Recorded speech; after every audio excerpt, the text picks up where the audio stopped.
Seiring dengan terungkapnya sedikit demi sedikit fakta tentang sosok Rindati, yakni makhluk yang disebut orang-orang kuntilanak itu, Rihat mulai diteror oleh sesuatu. Namun yang anehnya, sesuatu itu bukanlah sosok kuntilanak atau Rindati itu, tapi merupakan makhluk lain yang berwujud tinggi, kurus, dan mempunyai lidah yang sangat panjang. Ada apa gerangan di balik kematian wanita malang itu? Berbulan-bulan telah berlalu. Kesehatan Tuti, istrinya Rihat ini mulai membaik. Perlahan-lahan, ia sudah mulai bisa berdamai dengan traumanya akan sosok Rindati yang pernah hampir membuatnya kehilangan nyawa. "Ma, aku titip Hanis sama Tuti ya. Aku mau pulang ke kampung. Ada sedikit keperluan. Nanti sehabis Isya, insya Allah aku sudah pulang," pamit Rihat. "Oh iya nak, sekalian saja kalau begitu belikan Uma obat sakit pinggang ya. Pinggang dan kaki Uma sudah mulai sakit-sakitan," pesan ibu mertuanya. Iya mah, nanti aku belikan."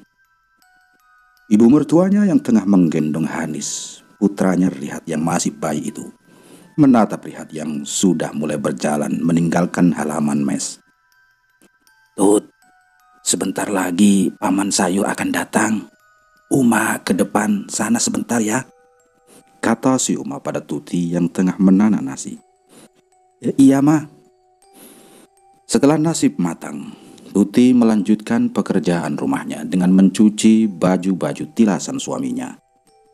Saat memeriksa kantong baju terakhir Rihat, Tuti menemukan secari kertas. Namun, karena sudah terendam air, tulisan yang ada di dalam kertas tersebut sudah menyatu dan tak bisa terbaca.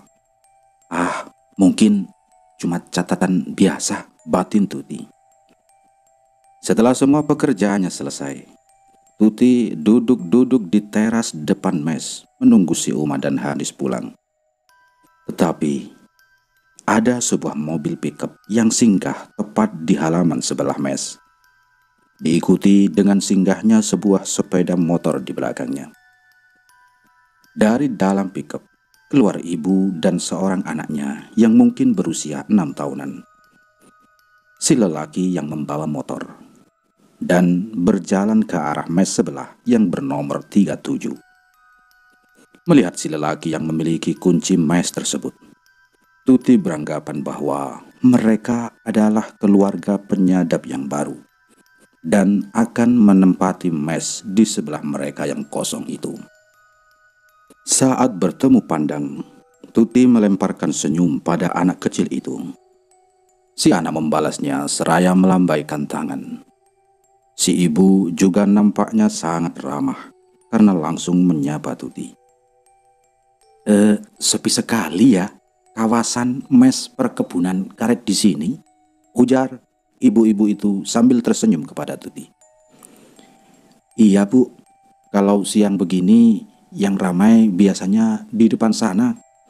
Itu pun kalau sedang menunggu paman sayur," jawab Tuti.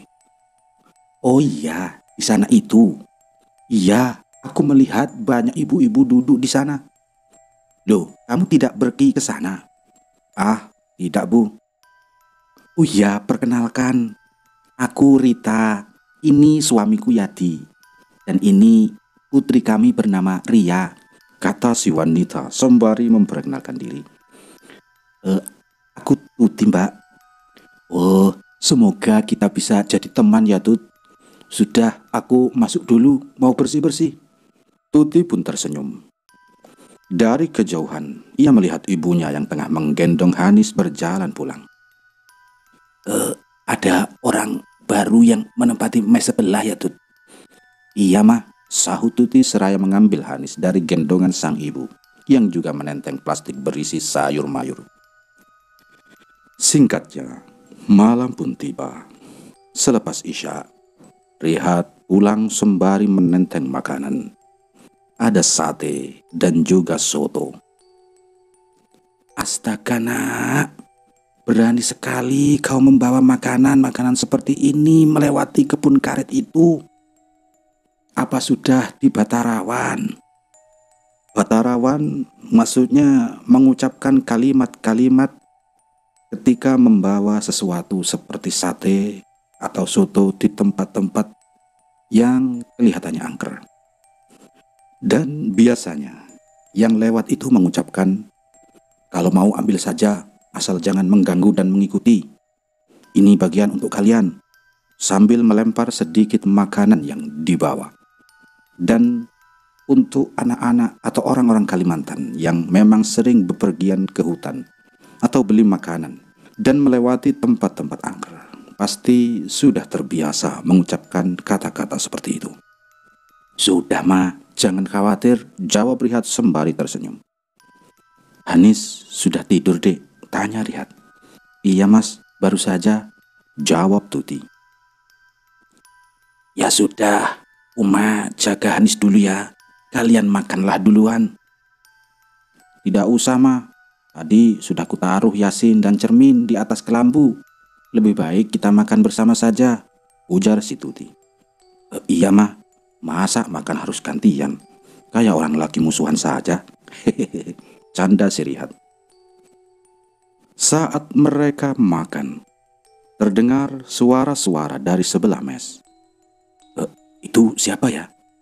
kata Rihat bertanya-tanya. "Oh, itu tetangga baru kita mas. Mereka baru saja pindah tadi siang. Orangnya ramah sekali," potong si Tuti. "Oh, sepertinya ada anak kecil juga ya?" "Iya, sekeluarga mereka. Barang-barangnya saja banyak sekali." Baguslah.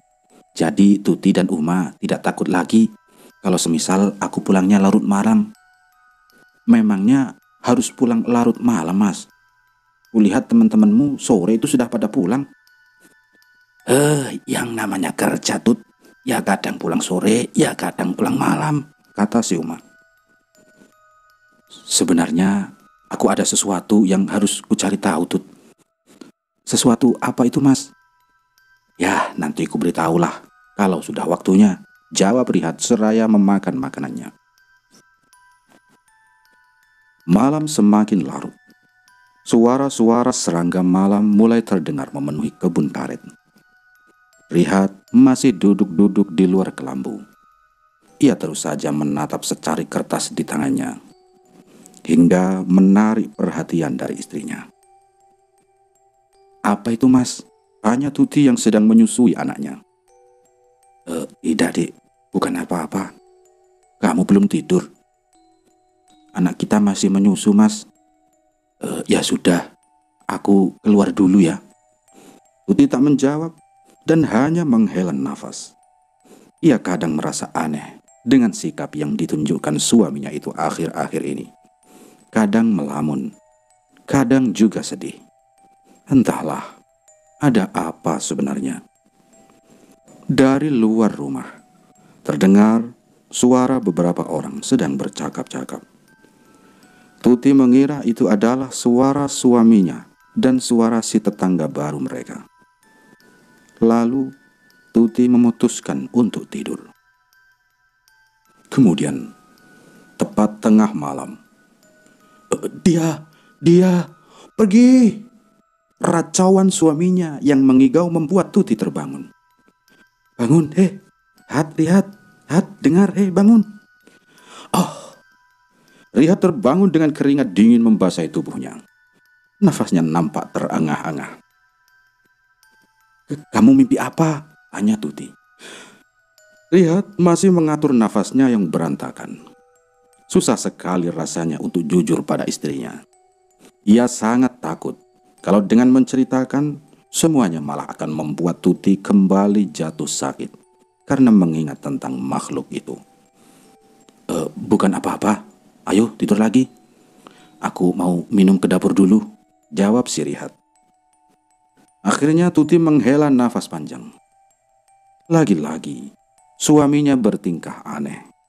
Apa yang sedang Rihat sembunyikan dariku? Batin Tuti. Cerita ini sudah lama sekali nak. Rindati adalah gadis yang periang dan lugu. Parasnya sangat amat cantik, dengan lesung pipit di kedua belah pipinya. Senyumnya begitu manis, suaranya yang merdu jika sedang bersenandung. Dia mempunyai seorang adik yang kala itu berusia kurang dari 1 tahun. Dia sering bermain dengan anak-anak kecil di bawah pohon tua yang sekarang berada di dekat mes kalian itu.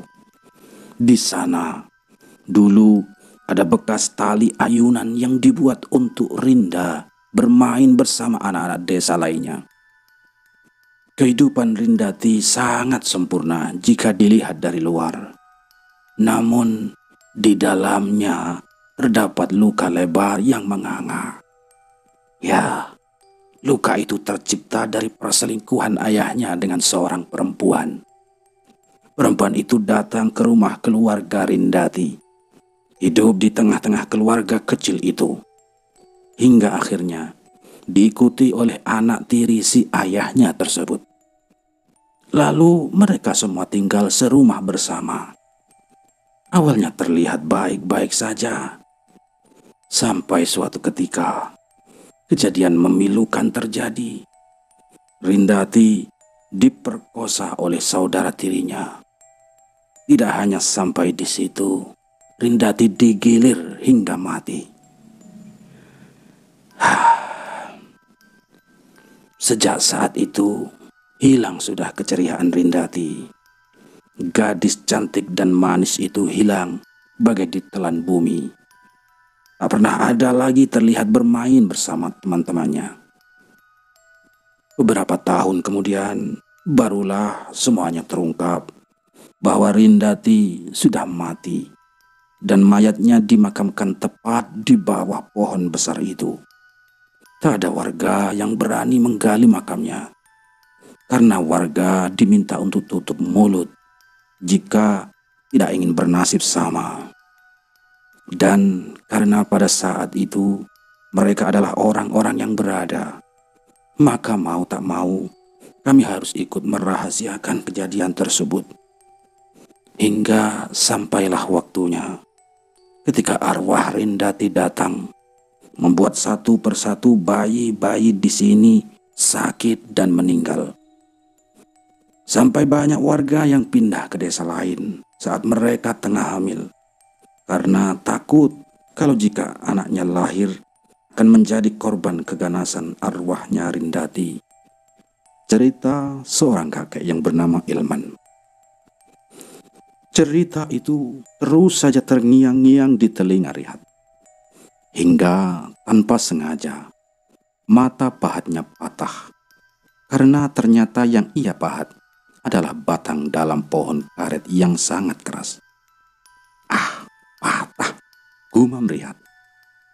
Karena tak punya pahat pengganti, akhirnya Rihat mencari-cari temannya untuk dimintai pinjam pahat cadangan mereka. Berjarak tak jauh darinya, ada Yadi yang juga tengah mulai menurih atau menyadap pohon karet. Boleh aku pinjam pahatmu, Yad? Punyaku patah keduanya. Oh, boleh, ini pakai saja, kata Yadi seraya menyerahkan pahat cadangannya. Terima kasih ya, nanti kalau sudah sampai mes akan kukembalikan. Sudah, pakai saja, aku belum membutuhkan pahat itu. Sekali lagi terima kasih ya. Iya, sama-sama. Selesai menyadap karet, mereka pulang bersama. Sekitar pukul 3 sore, mereka sudah sampai di mes. Karena Yadi memang berangkat menggunakan motor. Ini pahatmu, Yad. Aku mau ke kampung juga hari ini untuk membeli pahat yang baru. Terima kasih atas pinjamannya, ucap Rihat saat mengembalikan pahat milik tetangga barunya tersebut. Loh, mau ke kampung? Boleh aku ikut? Soalnya aku mau membeli rokok. Kemarin saat pindah lupa, ujar si Yadi. Rihat terdiam sebentar, lalu menyetujui untuk Yadi ikut serta. Oh, ya sudah kalau begitu. Aku makan dulu ya, dan siap-siaplah terlebih dulu, lanjutnya. Di dalam rumah terlihat Tuti yang sedang duduk melipat pakaian. "Mau kemana, Mas?" "Oh, mau beli pahat ke kampung. Pahatku patah." "Pulang jangan malam-malam ya," pesan Tuti. "Sekalian belikan kue kering buat cemilannya si Hanis." Rihat pun mengangguk, lalu bergegas ke dapur untuk mandi dan makan. Selesai mandi dan berpakaian, ia ke dapur. Sepiring nasi hangat serta tumis kangkung dan juga ikan patin goreng, itu adalah makanannya. "Mau sambal juga, Hat?" tanya ibu mertuanya, seraya meletakkan sedikit sambal yang hanya terbuat dari cabai mentah dan bawang mentah yang diulek dengan sedikit garam. Terima kasih, Ma." Rihat lalu makan dengan sangat lahap. Ibu mertuanya juga membuatkan segelas teh untuk Rihat. Namun, Rihat hanya meminum separuh gelas saja, karena terdengar suara Yadi dari arah luar. "Loh, mau kemana, Hat? Kok buru-buru?" tanya ibu mertuanya. Mau beli pahat, Mah, ke kampung." "Loh, memang ada yang jual pahat selain di pasar?" "Ya ada, Mah." "Oh, ya sudah. Pamit istrimu sama anakmu dulu sana. Hati-hati di jalan ya, Nak," kata mertuanya lagi. Iya, Ma." Setelah makan, ia pun masuk sebentar ke dalam kamar, mengambil dompet dan uangnya. "Aku pergi dulu ya, Tut. Cuma kue keringkah yang dibeli. Kamu tidak mau pesan apa-apa?" "Kalau untukku, terserah kamu saja, Mas. Mau belikan apa?" Rihat pun mengangguk. Setelahnya langsung keluar. "Halo Om," sapa Ria yang sedang berada di gendongan ayahnya. "Halo Ria," balas Rihat. "Abah dan Om mau kemana sih?" Mau ke kampung. Ria mau dibelikan makanan apa?" tanya ayahnya. "Kalau boleh, Rianya mau mainan rumah-rumahan, Bah," ucap polos anak itu. "Kalau mainan tidak ada yang jual, ya kan Om Rihat?" ujar Yadi memberi kode agar mengiyakan. Iya, karena di kampung jarang sekali ada yang jual mainan, Nak," ucap Rihat. Setelah berpamitan, keduanya pun berangkat menaiki motor milik Yadi. Di sepanjang jalan, keduanya ini mengobrol. Hingga tak terasa, jarak yang berkilo-kilometer pun sudah terlalui dengan cepat. Mereka mulai memasuki kawasan perkampungan. "Belok kiri, Yat. Nah, di situ. Itu warung yang terbesar dan terlengkap di sini," tunjuk Rihat. Kemudian, motor milik si Yadi diparkirkan tepat di depan warung. Lalu mereka pun berdua turun. Yang ini berapa, Mas?" "Itu 35.000. Kalau yang di bawahnya itu 25.000. Rihat mengambil kedua pahat tersebut. "Aku ambil 2, sama kue kering dan mie instan 5 bungkus. Selesai membeli apa yang menjadi tujuan, keduanya pun keluar dari warung. "Kamu pulang saja duluan. Aku nanti sehabis maghrib." "Loh, kenapa?" "Nanti ku temani. Mau kemana? Arahin saja. Nanti ku antar." "Tidak enak. Masa perginya sama-sama, pulangnya sendiri-sendiri?" tolak Yadi. "Sebenarnya aku mau ke rumah kakek Ilman. Mau bertanya kelanjutan kisah hidup Rindati." Yadi mengerutkan keningnya. "Jangan bilang kamu berselingkuh ya," ujar Yadi. Yang benar saja kamu ini, Yat. Mana ada aku berselingkuh. Rindati itu seorang cewek yang sudah meninggal berpuluh-puluh tahun yang lalu. Arwahnya pernah hampir membunuh istri dan juga anakku," kata Rihat kepada Yadi. "Hantu? Wah, aku jadi penasaran, Hat. Aku ikut ya," ujar si Yadi. Rihat pun terdiam. "Tapi jangan kasih tahu istriku ya, Yat. Nanti dia sakit." Aman. Rahasiamu tak akan bocor." Keduanya lalu berangkat ke rumah kakek Ilman, sesuai yang diarahkan oleh Rihat. "Selamat sore," sapa Rihat pada seorang kakek-kakek yang tengah minum kopi. "Oh, Rihat. Oh, yuk, mari masuk." Setelah berbasa-basi, serta mengenalkan Yadi pada kakek Ilman, Rihat mulai menanyakan perihal lanjutan cerita dari kisah Rindati. Tidak ada yang tahu, Hat, kenapa Rindati menjadikan anak-anak kecil sebagai korbannya. Lalu adik dan ibunya kemana saat Rindati diperlakukan dengan sangat keji seperti itu oleh saudara tirinya? Pasti kau bertanya seperti itu kan? Hat, mereka melakukan hal itu tepat saat senja kuning dan saat Rindati berada di jalanan untuk pulang. Ibunya ini menjadi gila karena hilangnya Rindati. Ia menanyakan kepada setiap orang, namun tak ada satupun dari warga yang mau memberitahukan kebenarannya. Bahkan sampai ibunya mati karena sakit, ibunya ini tak tahu penyebab Rindati menghilang. Cerita si kakek sembari menghela nafas di ujung ceritanya. Bangsat, laki-laki seperti itu harusnya dipotong kemaluannya, umpat si Yadi. Mungkin sebab itu pula lah Rindati ingin membalaskan dendamnya dengan membunuh satu persatu anak-anak, agar orang tuanya tahu betapa siksanya kehilangan anak yang mereka cintai, sama halnya yang dirasakan oleh ibu Rindati dulu. Saat mereka sedang asyik bercerita, tiba-tiba datang seorang kakek-kakek yang Rihat pun tidak tahu siapa orang tersebut. Namun anehnya, kakek Ilman nampak menunduk dan serba salah saat si kakek asing itu datang. Ku dengar kalian asyik sekali mengobrol. Memangnya tentang apa? Tanya si kakek yang baru saja datang dengan senyum tipis di bibirnya. Tentang bukan tentang apa-apa.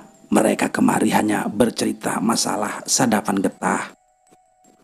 Oh iya, kalian berdua bukannya tadi mau pulang? Tanya kakek Ilman setengah mengusir. Matanya sayu dan menatap lekat kepada Rihat, seolah-olah memberi isyarat kalau mereka harus cepat-cepat pergi dari sana. Iya sudah, kalau begitu kami berdua pamit permisi pulang dulu ya. Nanti kapan-kapan kami kemari lagi, ujar Rihat seraya menarik tangan Yadi untuk segera keluar. Sesampainya di luar rumah, Rihat langsung menyuruh Yadi untuk segera menghidupkan mesin motornya. Saat mereka sudah berada di atas motor, sekali lagi Rihat melihat ke arah kakek Ilman yang berdiri bersebelahan dengan si kakek yang baru saja datang. Wajahnya menunjukkan kalau dia sedang tidak baik-baik saja pada saat itu. Entah apa yang terjadi. Semoga saja kakek Ilman tidak dalam bahaya. Semoga saja ini hanya perasaanku saja, batin Rihat. Hat, kau merasa aneh tidak? Orang tua itu seperti bukan orang baik-baik, ujar si Yadi. Ah, masa sih, Hat? Sahut Rihat. Lalu keheningan pun tercipta. Jujur dalam hatinya, Rihat juga merasakan hal yang sama tentang si lelaki tua tadi. Sekitar 2 kilometer sebelum mes, motor Yadi mendadak mati. Entah apa penyebabnya. Kenapa, Yat? Apakah bensinnya habis? Tanya Rihat. Aku rasa tidak, Hat. Sebelum berangkat tadi, sudah kuisi terlebih dulu. Yadi berusaha memperbaiki motornya. Namun karena tidak adanya penerangan, alhasil ia tak bisa melihat apa-apa. Kurasa aku tidak bisa memperbaikinya, Hat. Kau tak keberatan kalau kita jalan kaki saja? Ya sama sekali tidak, Yat. Ayo, mari, ku bantu mendorong.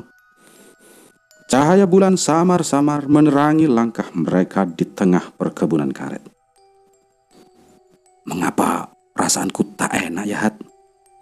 Sama, perasaanku juga tak enak, ujar Rihat seraya ikut mendorong motor Yadi. Keduanya melangkah begitu tergesa-gesa. Hingga tak berapa lama, dari depan jalanan, keduanya melihat sebuah bayangan yang sangat tinggi. Hat, iya, aku juga lihat, Yat. Mereka berdua diam di tempat dan tidak berani melanjutkan langkahnya. Saat sosok bertubuh tinggi tersebut menghilang, barulah mereka berdua bisa menghela nafas sedikit dan kembali mempercepat langkahnya. Di depan sana ada tanjakan. Kita lari dari sini saja, Hat. Kau siapkan? 1, 2, 3. Dan tidak terasa, mungkin juga karena dikejar rasa was-was dan takut, perjalanan keduanya pun sudah hampir sampai. Ujung mes yang dekat musola dan gereja sudah terlihat. Alhamdulillah, kita sudah sampai, Yat. Saat keduanya melalui pohon besar yang menjadi kediaman hantu Rindati, mereka berdua dikagetkan dengan suara teriakan. Dan akhirnya motor Yadi pun jatuh karena ditinggal lari begitu saja. Mereka berdua lari tunggang langgang. Nafas mereka tersengal-sengal.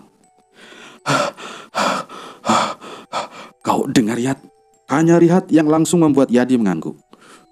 Motormu, Yat, gimana? Biarkan di situ. Aku takut.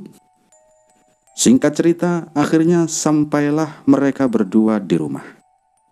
Dan ketika mereka sampai di depan, mertuanya Rihat tiba-tiba membuka pintu dan bertanya kepada mereka. Loh, ada apa ini kalian? Saya dengar dari dalam kok ada orang berlari, makanya saya keluar rumah. Tanya ibu mertuanya Rihat yang ternyata belum tidur. Saya mendengar suara, Ma. Suara itu menakutkan. Suara apa? Suara siapa? Kenapa larut malam sekali pulangnya, Hat? Itu anakmu dari tadi menangis terus.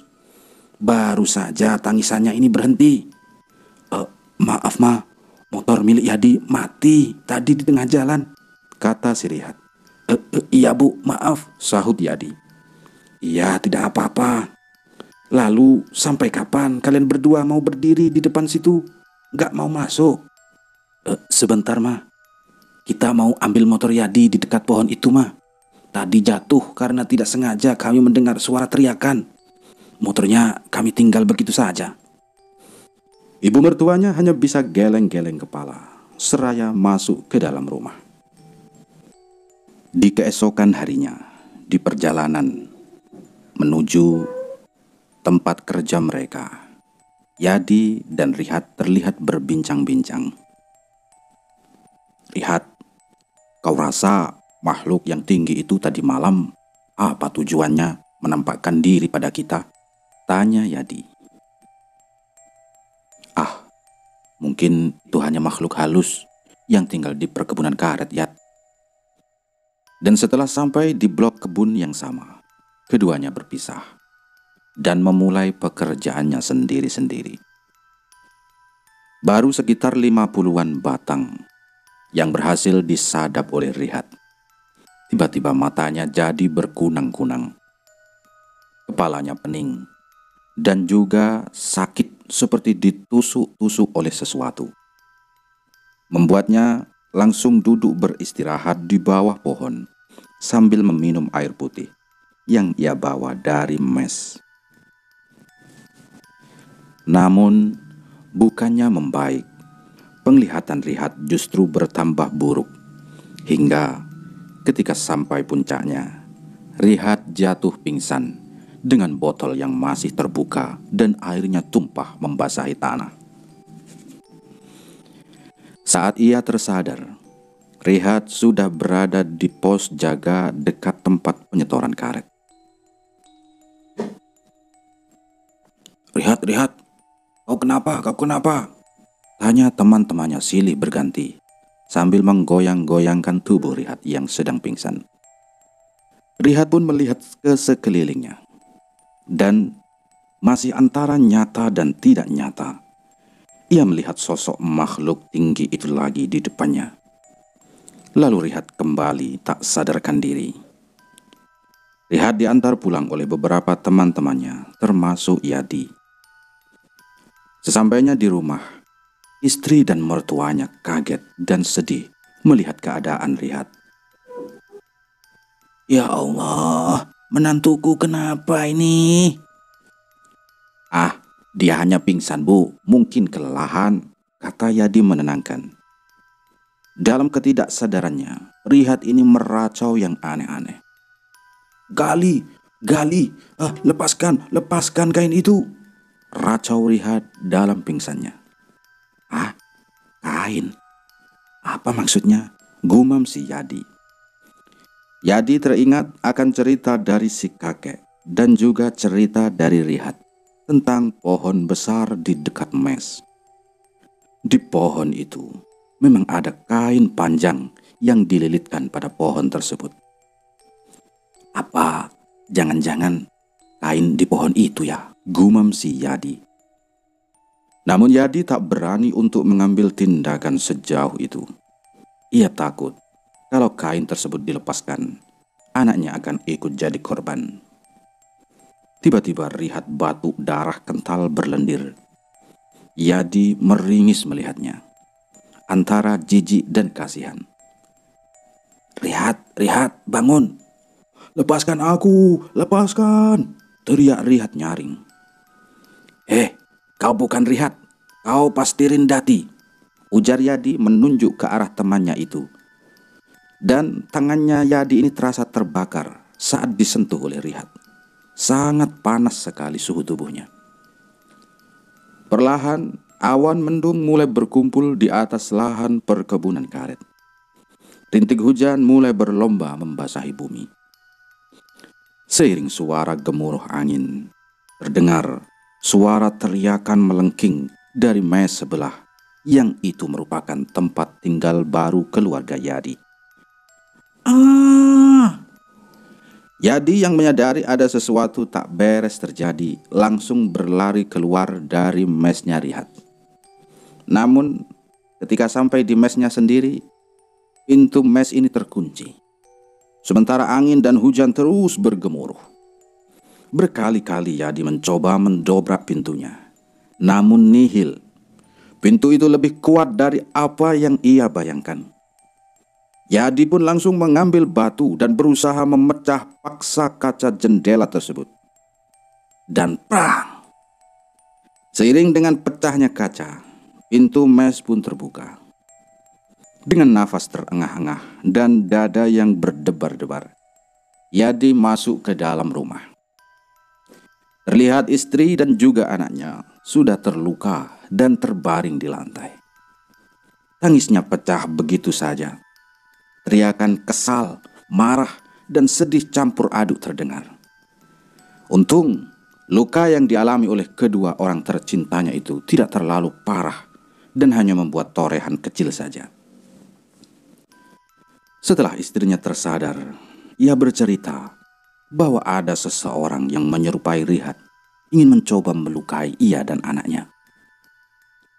"Tidak mungkin. Saat kau berteriak tadi, aku melihat sendiri kalau Rihat masih terbaring lemah di rumahnya.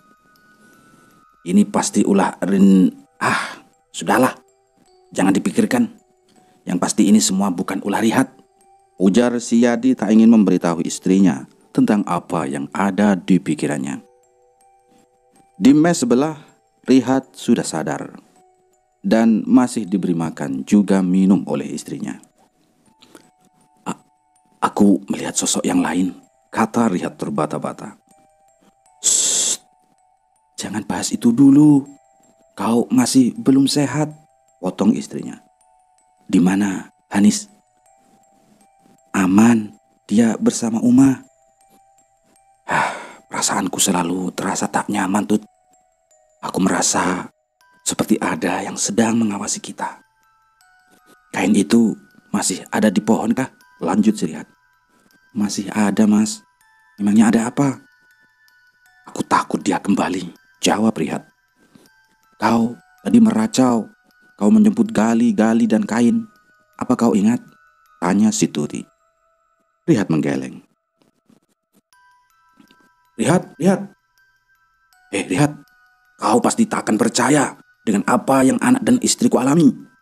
Mereka melihatmu hendak melukai istri dan anakku, padahal aku sendiri berada di sini bersamamu dan istrimu, ujar si Yadi yang baru saja masuk ke dalam rumahnya Rihat.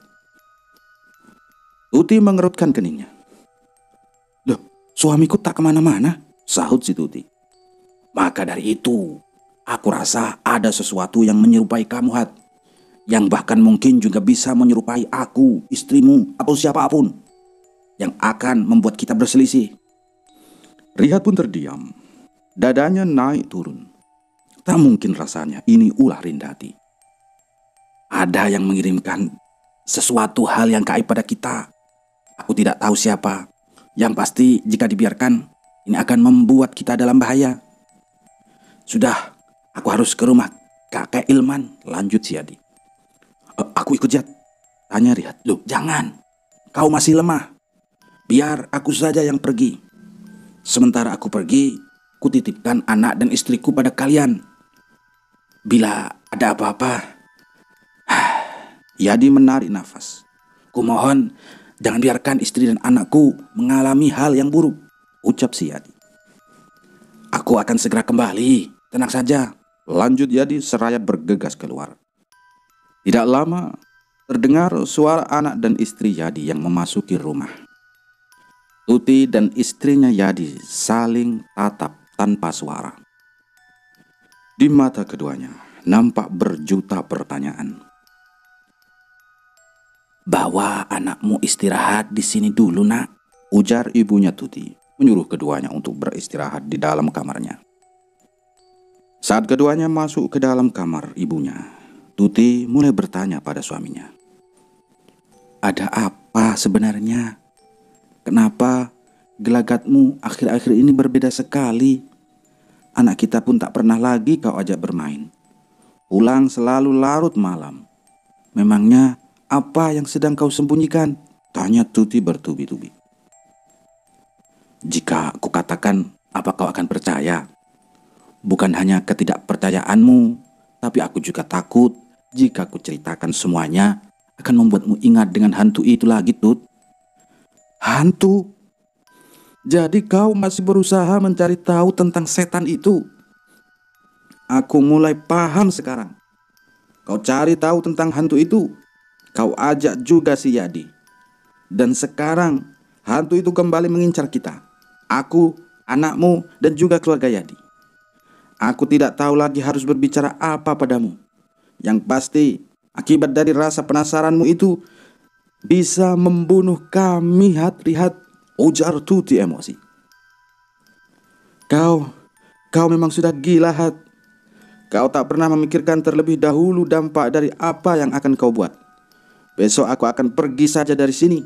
Silakan kau nikmati gangguan-gangguan hantu-hantu itu, bentak dengan nada emosi kepada suaminya, si Rihat. Malam sudah mulai beranjak. Yadi sudah kembali. Yadi berlari kencang menuju ke arah mes. Ketika sampai di depan pintu rumahnya Rihat. Dok, dok, dok, dok, dok, dok, dok, dok, dok, dok, dok. Rihat membukakan pintu. Bagaimana? Tanya Rihat saat membuka pintu. Kakek Ilman sudah meninggal, tepat beberapa jam setelah kita pulang dari rumahnya itu, jawab Yadi dengan wajah pucat pasi. Tangan dan kakinya gemetar ketakutan. Rihat terduduk lemas. Ia tak menyangka kakek Ilman meninggal dunia. Padahal sewaktu malam itu, beliau masih sangat sehat. Keadaan semakin menegangkan ketika terdengar kabar bahwa anaknya Sunti pun juga meninggal. Ada apa ini? Apa yang telah terjadi sekarang?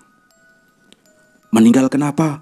Tanya Rihat dan Yadi bersamaan kepada seorang tetangga mes yang memberitahukannya. Oh, menurut penjelasan suami Sunti, sebelum meninggal, anak mereka menangis tak henti-henti sampai akhirnya kejang-kejang. Jari-jari tangan dan kakinya juga membiru seketika, kata lelaki yang menggunakan sarung kotak-kotak tersebut. Ya sudah, lebih baik ayo kita ke rumahnya, ajak si Yadi. Sebentar dulu, ujar Rihat seraya masuk menemui istrinya. Tut, aku ikut membantu di rumah Sunti ya, Tut, anaknya meninggal. Tuti diam tak menjawab. Ia masih kesal dan marah kepada suaminya. Ia duduk membelakangi suaminya. Tuti, permasalahan itu aku benar-benar minta maaf. Aku memang bodoh. Aku berjanji tak akan membiarkan makhluk itu membahayakan kalian, ucap si Rihat. Tak usah kau berjanji, buktikan saja omonganmu itu, ketus Tuti. Sebelum pergi, Rihat terlebih dahulu menaruh cermin dan Quran surat Yasin di atas kelambu untuk jaga-jaga. Siapa tahu makhluk itu juga mengincar anaknya. Aku sudah izin, ayo kita berangkat, ujar si Rihat kepada Yadi. Mereka berjalan bersama-sama menuju rumah Sunti yang juga merupakan rumahnya almarhum Ninitia, dukun beranaknya si Tuti. Kau kenapa, Yad? Tanya Rihat yang melihat gelagat aneh pada Yadi. Ah, tidak apa-apa, tidak apa-apa, jawabnya gugup. Yang benar kau tidak apa-apa. Kau berkeringat dingin, Yad. Suara itu. Apakah kau dengar, Rihat? Aku selalu mendengar suara itu.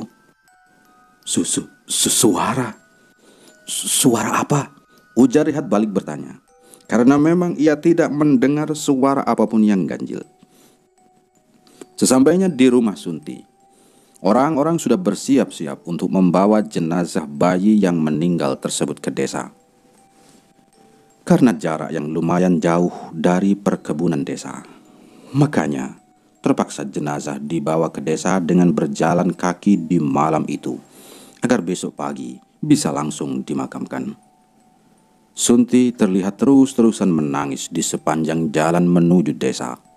Angin berhembus kencang, diiringi dedaunan yang gugur berjatuhan, menimpa orang-orang yang mengantarkan jenazah. Seram sekali ya malam ini, bisik salah satu temannya Rihat. Ya, maklumlah, baru pertama kalinya kita mengiring jenazah subuh-subuh begini, sahut yang lain. Sudah, tak baik begitu, kata temannya lagi. Hening dan sunyi. Langkah kaki dipercepat ketika cahaya-cahaya lampu pelita yang menjadi penerangan dari desa mulai terlihat. Saat sampai di rumah yang akan digunakan untuk mengurus jenazah, orang-orang yang tadi mengantar satu persatu mulai berpamitan. Saat akan keluar rumah, Rihat bertemu pandang dengan si lelaki tua yang kemarin malam sempat bertemu di rumahnya kakek Ilman. Saat akan menyapa, tangan Rihat lalu ditarik oleh salah satu temannya. Kau pulang sekarang kan, Hat? Tanyanya pada Rihat. Iya, tadi aku juga sudah bilang pada suaminya Sunti, jawab si Rihat. Lalu saat ia bermaksud kembali ke tempat si lelaki tua itu, ternyata sudah tidak ada siapa-siapa lagi di sana.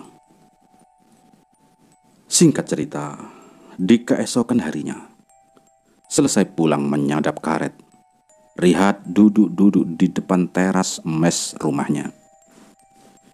Matanya menatap lurus ke depan. Sementara itu, Yadi dan juga anak istrinya pergi jalan-jalan. Entah kemana mereka. Kamu mau makan? Tanya Tuti. Sepertinya mereka berdua sudah berbaikan. Nanti saja, Tut. Uma mana? Ada di dalam bersama Hanis. Sini, duduk sebentar sini. Setelah istrinya duduk di sebelahnya, Rihat mulai menceritakan cerita-cerita yang pernah diceritakan oleh kakek Ilman sebelum meninggal. Dan sampai pada saat malam itu, ia dan Yadi yang hanya bertemu dengan si lelaki tua itu. Menurutmu, apa kematian kakek Ilman ada hubungannya dengan orang tua itu? Tanya Rihat mengakhiri ceritanya. Kalau menurutku, mungkin aja iya. Atau bisa juga meninggalnya kakek Ilman karena sesuatu penyakit yang kita tidak ketahui, Mas. Rihat menarik nafas panjang. Aku yakin makhluk yang mengganggu itu bukan Rindati, tapi makhluk lain.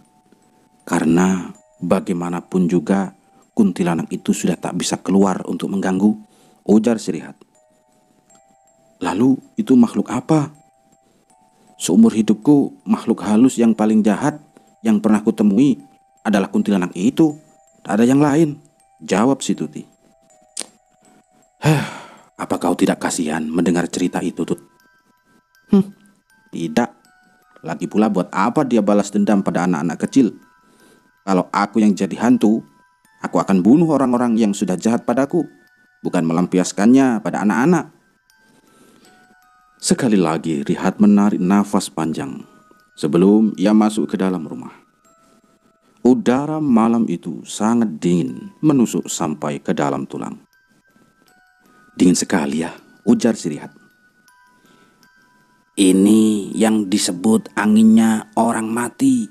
Pertanda sebentar lagi akan terjadi kematian di daerah sini. Ah, Uma, ujar si Tuti. Mendengar si Uma yang tiba-tiba menyahuti mereka berbicara atau mengobrol. Mes 11 kosong, kemana teman-temanmu itu, Hat? Tanya si Uma. Tidak tahu, mah. Tadi katanya jalan-jalan, tapi sampai sekarang belum pulang tuh. Semoga semuanya baik-baik saja, gumam si Uma. Rihat sedikit was-was karena perkataan mertuanya itu, yang memang biasanya jarang sekali meleset. Sebentar-sebentar ia membuka pintu dan melihat keluar rumah. Namun tak ada tanda-tanda kedatangan Yadi bersama anak dan istrinya. Hingga pada saat Rihat juga istrinya sudah terlelap tidur, terdengar teriakan memanggil-manggil nama Rihat dan suara pintu yang dipukul-pukul dengan tergesa-gesa. Rihat mengucek-ngucek matanya, lalu beranjak dari tempat tidurnya. Setelah pintu terbuka, Yadi langsung menerobos masuk ke dalam mes dengan keadaan basah kuyup. Kamu kenapa, Yad? Mana anak dan istrimu? Tanya Rihat. Aku tidak tahu, jawab Yadi gemetar. Rihat mengerutkan keningnya. Loh, bukannya tadi sore jalan-jalan sama kamu? Yadi mengangguk, namun nampaknya ia tak mau mengatakan sejujurnya apa yang telah terjadi. Rihat menghela nafas berat. Istri dan anakmu itu di mana, Yad? Kenapa kau kemari seorang diri? Apa yang sudah terjadi? Ujar Rihat sedikit emosi. Di jalan tadi istriku bersikap aneh. Dia tiba-tiba melukaiku. Aku rasa dia sudah kerasukan, Hat. Dia membawa anak kami pergi. Aku tidak berani mengejarnya. Astaga. Jadi kau biarkan anak kalian dibawa begitu saja? Ya Tuhan. Sekarang ayo kita ke sana. Kita cari anakmu sampai dapat, ujar Rihat.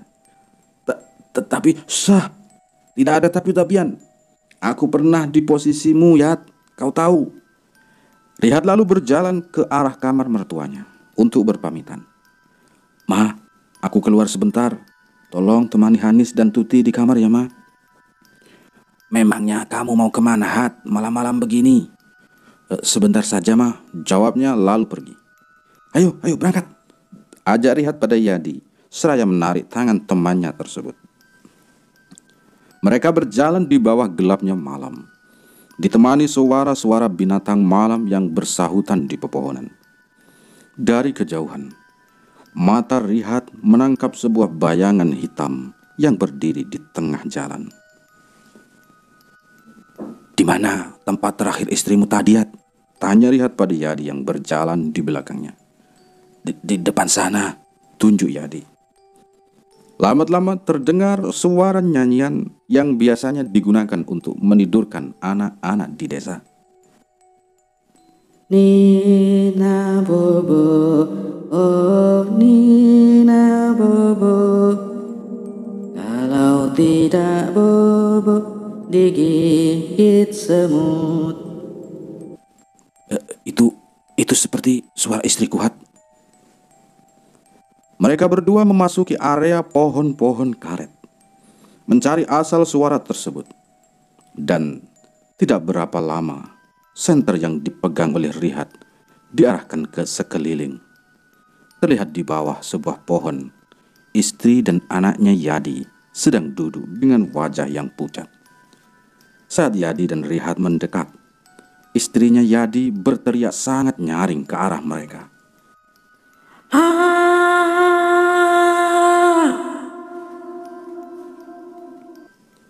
Dengan perasaan yang campur aduk antara takut dan berani, Rihat langsung memegangi tangan istrinya Yadi. Pegangi kakinya, Yat. Siapa kau, ha? Aku Rindati. Bukan. Kau bukan dia. Aku yakin kau bukan dia. Rihat. Istrinya Yadi juga ikut berteriak tak kalah nyaring, hingga membuat binatang-binatang malam menjadi senyap. Tampar pipinya Yadi. Langsung sama Yadi ditampar pipi istrinya itu. Plak. Dan sesaat kemudian tubuh wanita itu terkulai lemah. Angkat dan bawa pulang, biar aku yang menggendong anakmu, ujar si Rihat. Tanpa mereka ketahui kalau di dalam mesnya si Rihat, Tuti yang sedang minum air di dapur dibuat pingsan setelah melihat penampakan sosok kurus tinggi yang tepat berdiri di belakangnya. Dan itu membuat ibunya khawatir ketika melihatnya. Ibunya langsung ketakutan. Di luar kelambu terlihat bayangan-bayangan aneh yang berjalan ke sana kemari. Namun tak ada satupun yang berani masuk ke dalam kelambu tempat anaknya tidur. Anaknya Tuti yang masih kecil tersebut seakan menyadari kalau ia dan neneknya sudah dikepung oleh makhluk-makhluk alam lain itu. Dan anaknya itu langsung menangis dengan nyaring. Atap-atap di mes terdengar seperti diinjak-injak. Namun entah makhluk apa yang berada di sana. Ibunya Tuti terus-menerus berzikir sambil memeluk erat cucunya itu. Tangisan Hanis masih terus terdengar, bahkan semakin keras. Di sisi lain, Yadi dan Rihat sepertinya kesulitan untuk pulang. Rihat, sepertinya kita salah jalan, Rihat, ujar Yadi dengan nafas ngos-ngosan. Rihat melihat ke sekelilingnya. Semuanya nampak sama. Dan memang benar, mereka sudah berjalan berputar-putar mengelilingi pepohonan karet. Namun tak kunjung menemukan jalan yang mengarah ke mes mereka. Rihat menarik nafas panjang. Sambil membaca doa yang ia ingat dan hafal, Rihat berjalan maju dengan penuh keyakinan. Dan tidak berapa lama, kemudian akhirnya mereka sampai di tepi jalan yang akan membawa mereka pulang. Namun, baru beberapa langkah saja mereka berjalan, terlihat sebuah sosok tinggi yang berjalan ke arah mereka. Rihat, apa itu, Hat? Tenang, jangan takut. Berdoalah, Yat. Yadi dan Rihat berdoa sesuai dengan apa yang pernah mereka pelajari. Beberapa doa pendek yang biasanya dipakai sebelum masuk WC ataupun sesudah berwudu, ia baca dengan penuh keyakinan. Andai jika tidak sedang berada di posisi tersebut, mungkin doa-doa pendek yang dibaca Yadi itu akan membuat geli perut dan telinga orang yang mendengarnya. Namun mereka tak ada yang mempedulikan itu semua. Yang terpikirkan hanyalah keselamatan. Dan untungnya mereka, saat berlari sambil menggendong istri dan anak Yadi itu, bertemu dengan beberapa orang yang sedang berjaga. Mereka langsung ditolong dan diantarkan ke rumah. Namun, pintu rumah terkunci. Di dalam juga terdengar suara-suara teriakan serta tangisan dari ibunya Tuti. Ampun, Tut, ampun, jangan, Tut, jangan, teriak ibunya, yang membuat Rihat seketika melotot. Ia tahu sedang terjadi sesuatu yang tidak diinginkan di dalam. Dengan sekuat tenaga, Rihat dibantu beberapa orang yang tadi menolong mereka untuk membuka paksa pintu mes. Berkali-kali percobaan selalu gagal. Seperti ada sesuatu yang sangat kuat menahan pintu tersebut. Hingga di percobaan kesekian kalinya, pintu pun dapat terbuka. Ibunya Tuti ditemukan sudah dalam keadaan kritis dengan masih memeluk erat cucunya. Darah ada di mana-mana. Sementara Tuti juga tergeletak penuh darah di lantai dengan linggis di tangannya. Rihat tak bisa membendung air matanya lagi. Ia tak menyangka kalau semua ini akan terjadi lagi pada keluarganya. "Ah!" teriak Rihat dengan penuh penyesalan. Beberapa orang yang tadi menolong mereka mencoba mengambil anaknya Rihat dari pelukan sang nenek. Dan untungnya, meski terluka di bagian tangan, bayi itu masih hidup. Rihat berjalan keluar rumah. Ia menuju pohon besar. Rihat melepaskan kain yang melilit pohon tersebut. "Aku perintahkan kau balaskan dendamku, Rindati," ujar Rihat dipenuhi dengan emosi. Angin berhembus sangat kencang, menjatuhkan ranting-ranting pohon tua. Sementara daun yang tertiup angin menambah seram suasana. Tuti terbatuk-batuk.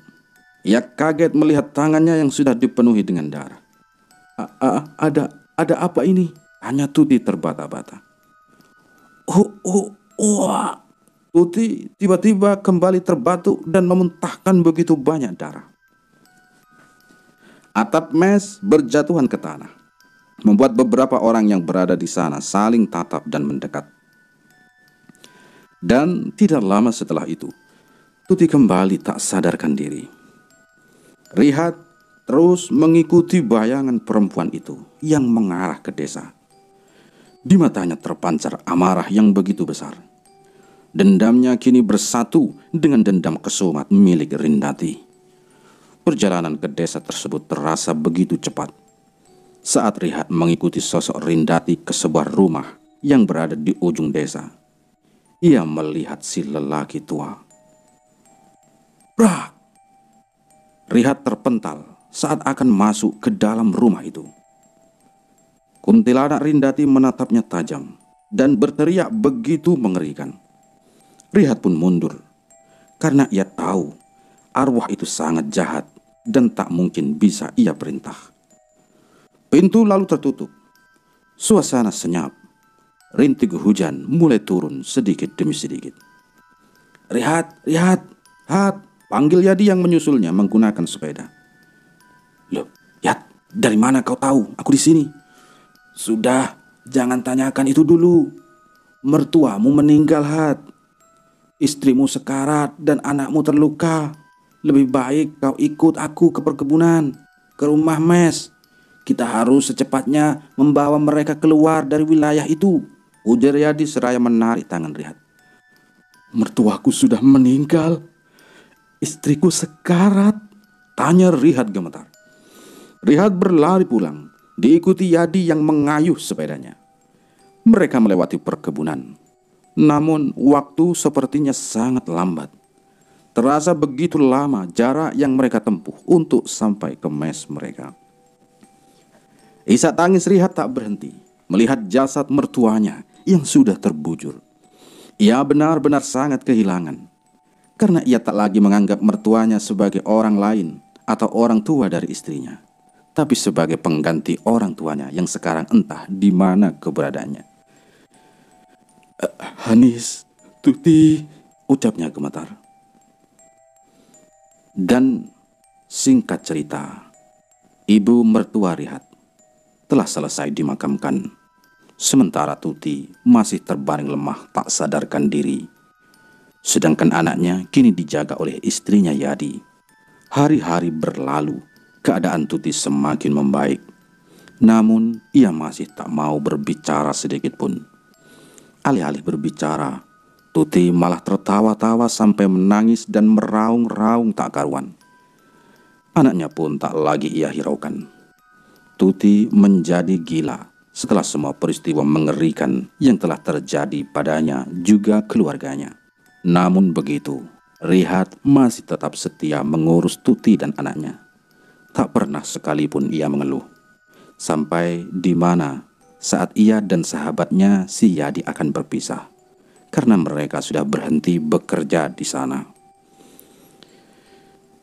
Setelah kejadian malam itu, tak ada yang tahu siapa si kakek misterius itu, karena yang tahu detailnya adalah almarhum kakek Ilman. Namun kuat dugaan kalau beliau adalah salah satu pelaku pembunuhan Rindati. Setelah kejadian itu juga, Yadi ataupun Rihat berusaha keras agar cerita pilu keluarganya tidak menyebar di wilayah itu. Mereka menutup mulut rapat-rapat. Mereka juga bukan asli penduduk yang berasal dari wilayah tersebut. Begitupun juga dengan teman-teman kerja Rihat yang pernah beberapa kali menolong mereka. Semuanya adalah perantauan yang terkumpul di sana. Dan semenjak kejadian malam itu juga, arwah Rindati sudah tak pernah muncul untuk mengganggu. Meskipun kadang-kadang masih suka terdengar suara-suaranya yang tengah bersenandung. Kalau untuk Yadi, kenapa bisa tahu kalau Rihat berada di rumah kakek misterius itu? Sayang, ia tak pernah mengatakan apapun, bahkan sampai saat mereka berpisah untuk pulang ke daerah mereka masing-masing.